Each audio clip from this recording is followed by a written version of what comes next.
Hey everyone, what's up? Hope you're having a great day. So I saw Christopher first day, first show. Unfortunately, due to certain other commitments, I couldn't put up the review on the same day. However, here I am with my apologies with the review of the latest Mammootty star, Christopher, directed by Unnikrishnan and written by Udaykrishna. Both the writer and the director have been facing a little bit of criticism over the last year or so due to some of the previous projects that they worked on.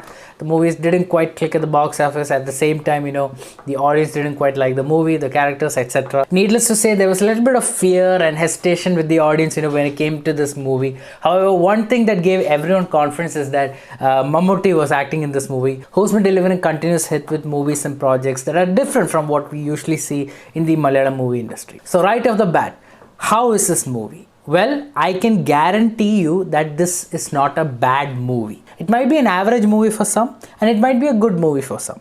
But it's not a great movie and it's not a bad movie either. It lies in the middle of the spectrum between bad and good. But of course, one aspect of this movie remains consistent from start to finish, and that is the performance of Mammootty and the character Mammootty plays.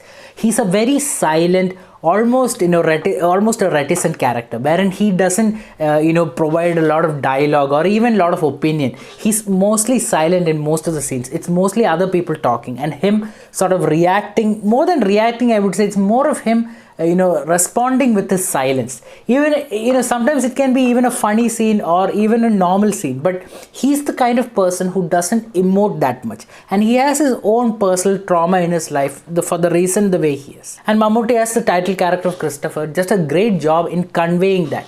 Like I said, he doesn't have a lot of dialogue, so without dialogues he's able to communicate his feelings or maybe what's going on with him also just by his looks or his body language, etc. So the character of Christopher keeps you engaged from start to finish, and I found that character to be really interesting. Like there are certain body movements that is part of the character, and I don't know again if it was the director suggested it or if it was written in the script or if it was Mammootty's suggestion. But I think it was a very good idea. I don't want to give it away, that's why I'm not telling you what that body movement is, but it becomes sort of his trademark aspect of his character, and you kind of remember it also after the movie's over. In my opinion, I actually like the first half of this movie more than the second half, because the first half moved at quite a fast pace, at the same time covering all the details that you needed to know. Because if you look at the poster of this movie, it says Christopher, a vigilante cop, biography of a vigilante cop. That's what it says. And the first half of the movie is exactly that. It's the biography of the vigilante cop, that is Christopher. It gives you details about how he became the way he is. It is a bit cliched, however, in spite of the cliche, I can still accept it because that element moves the story along, moves the character along. So in my opinion, even if some scenes may seem cliched, overall, if it contributes to the story and character, it makes sense, at least from that perspective of the movie. So for that reason, I didn't mind it too much. Now coming to the vigilante cop aspect, we've seen movies, certain cops or certain people in power taking law into their own hands. So that's exactly what Christopher does also, and his main focus is on people who commit crimes against women.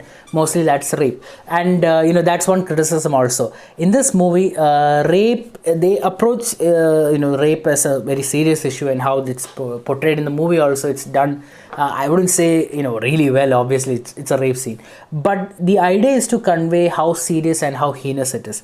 So I felt like even one rape scene itself is uncomfortable.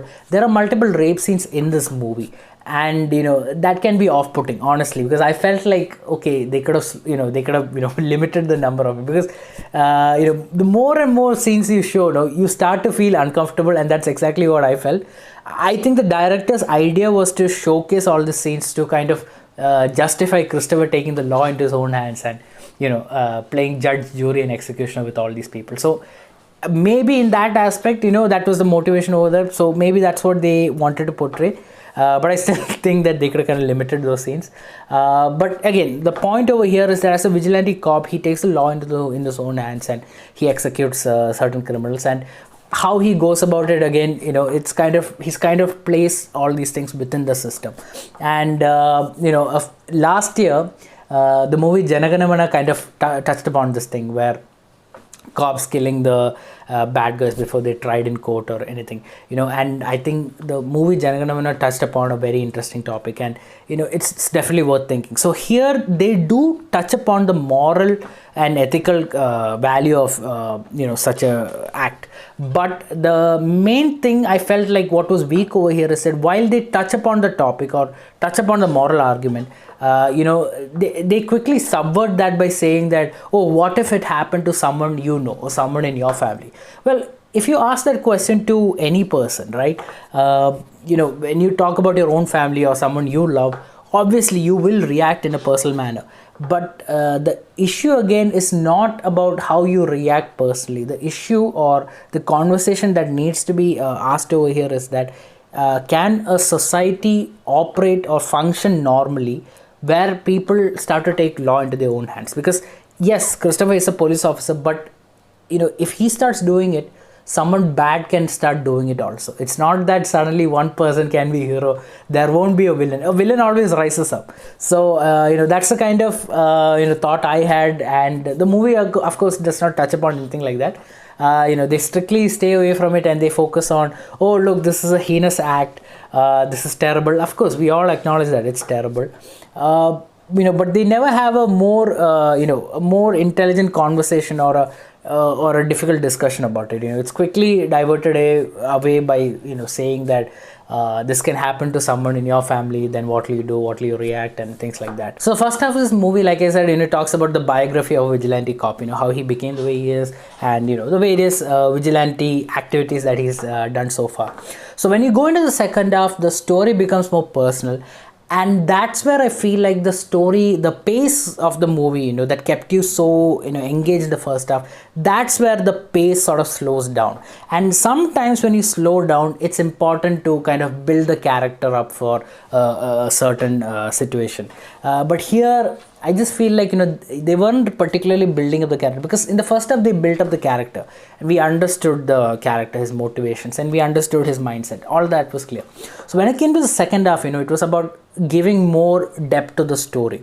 So in terms of that, I think they did a good idea where they tried to make the story more personal, but when it became personal, it also became predictable, because in the first half of the movie, there was this unpredictable nature in which how the story was going. Occasionally it went back to into his past, where we saw a flashback with this, his childhood as Christopher, and then we saw a flash forward and things like that. So we got all this information, and we were able to understand, okay, this is Christopher, this is his life, this is why he made his decisions. There are certain things that he lost in his life as well. So all of that was quite clear. So coming into the second half, when it moved into that personal territory, it had to keep progressing that story along. It didn't, it became repetitive of the first half, because he already went through certain situations in his life. So the second half is sort of, it became the recycled version of what happened in the first half. Oh, he did all this, so he's still continuing all of this. Okay, we got that. But again, like I said, it didn't progress the story further, which is why I have a problem with the second half. Also, another thing I want to say is that the actor Vinay Rai, who plays the villain in this movie, he played the villain in the movie that comes to my mind is Doctor. I don't know why I had trouble remembering that.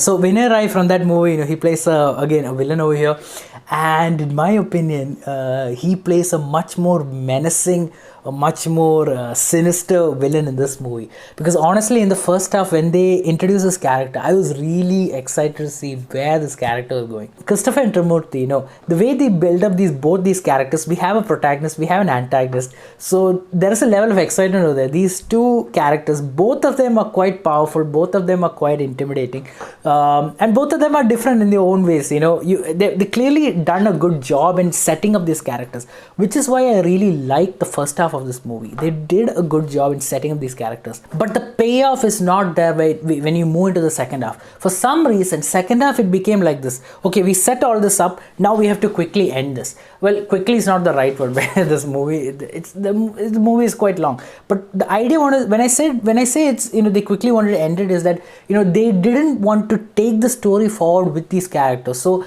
they came up with certain convenient subplots that quickly kind of rounded up I would say, the story. And that's where I felt let down. I just felt like this movie, and especially with a very interesting protagonist and antagonist, they could have built, they could have really built it up into something more. Deep down, I feel like Christopher, somewhere along the way, I feel like there is a very awesome, fantastic thriller in the script over there. I felt like there are certain good ideas, but for some reason they were not able to develop it further and execute it on screen.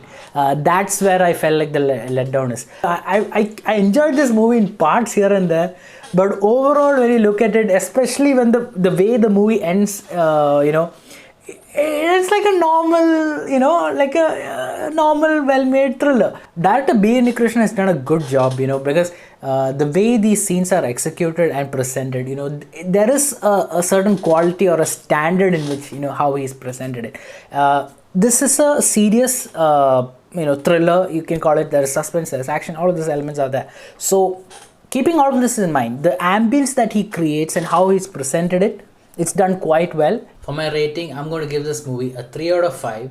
It's a well-made thriller that had the potential to be much more, but still delivers a one-time engaging watch, bolstered by an informed character performance by megastar Mammootty. If you're looking to watch a movie to pass some time this weekend, then this movie is definitely a worthy choice. And that's it for my review, guys. Let me know what you think about this movie in the comments below. I would love to read them.